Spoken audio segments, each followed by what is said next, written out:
The Sahel doesn't sleep easy these days. Across the wide, sunburnt belt of Africa, where the Sahara begins to bleed into the savannah, something is stirring. Something big.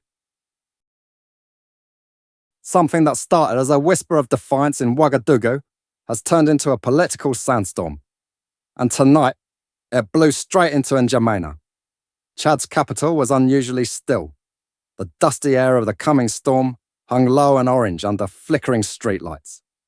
Inside the presidential palace, Mahamat Idris Deby sat alone in his war room, reviewing intelligence briefs.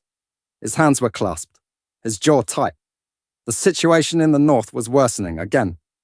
Border raids, smuggling routes, suspicious drone sightings. More problems. Always more.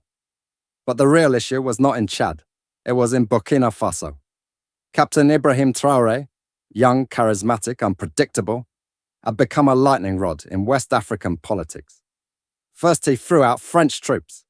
Then he helped form the AES bloc with Mali and Niger, countries ruled by equally defiant juntas.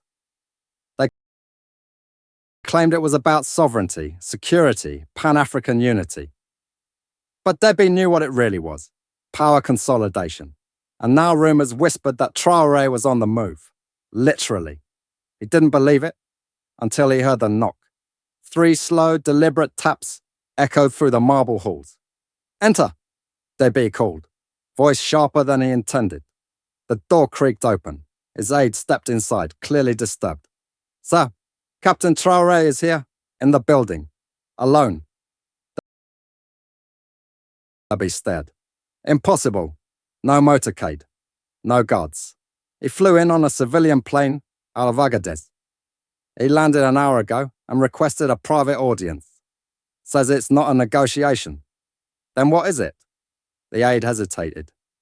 "He says it's tea. There are moments in a man's life when instinct overrides logic. Mahamat Deby, born and raised in a military household, had survived coups, battles and betrayals. But tonight, he found himself sitting across from a man 15 years his junior, pouring tea with the calm of a desert monk. "Nice place," Traoré said casually, as if they were old friends catching up. "I've always liked your country. Tough people, strong hearts." Deby didn't smile. "You know you've entered the sovereign state without clearance, right?" Traoré looked up. "You'll forgive the theatrics. I wanted to talk without microphones, without generals, without strings."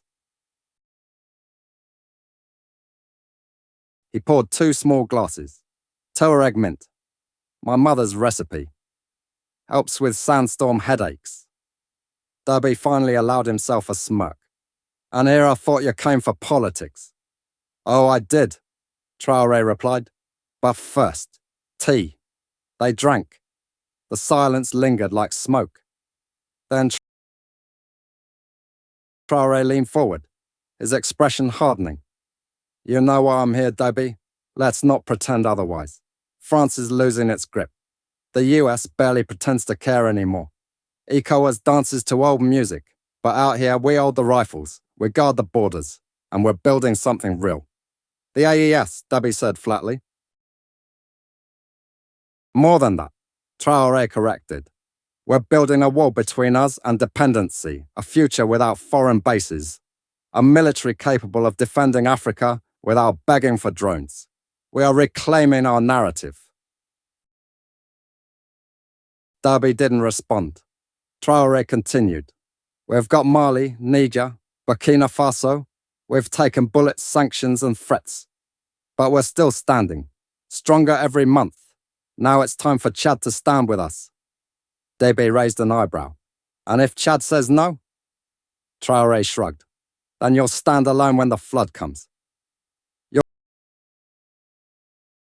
You'll get squeezed between regional collapse and international indifference. France won't save you. They've already booked their flights. And if I say yes?" A slow smile spread across Traoré's face. "Then you join a brotherhood.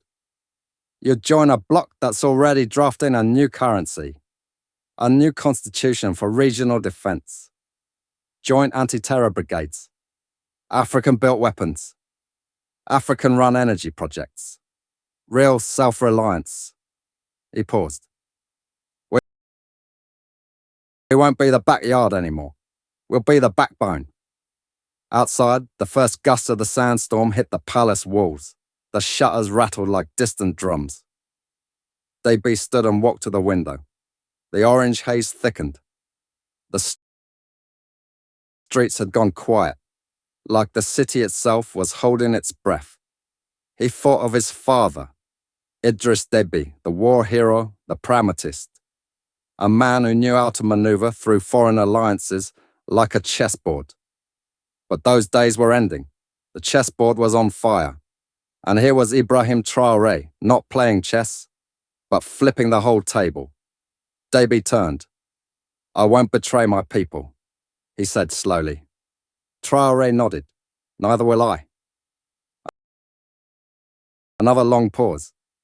Two soldiers from different nations. Two sons of a wounded continent. Then Deby extended his hand.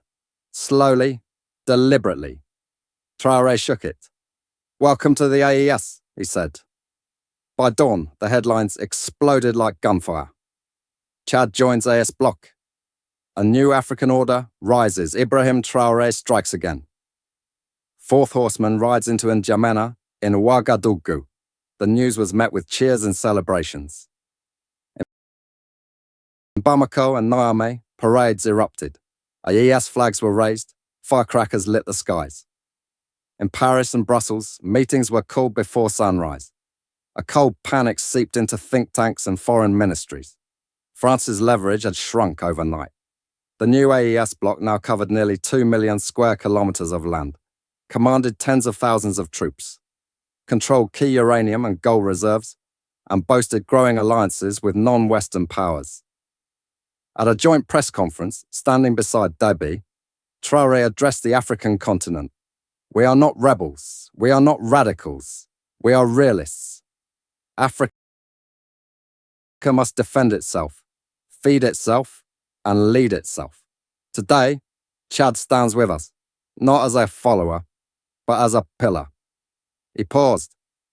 "To those who wish to divide us, take note.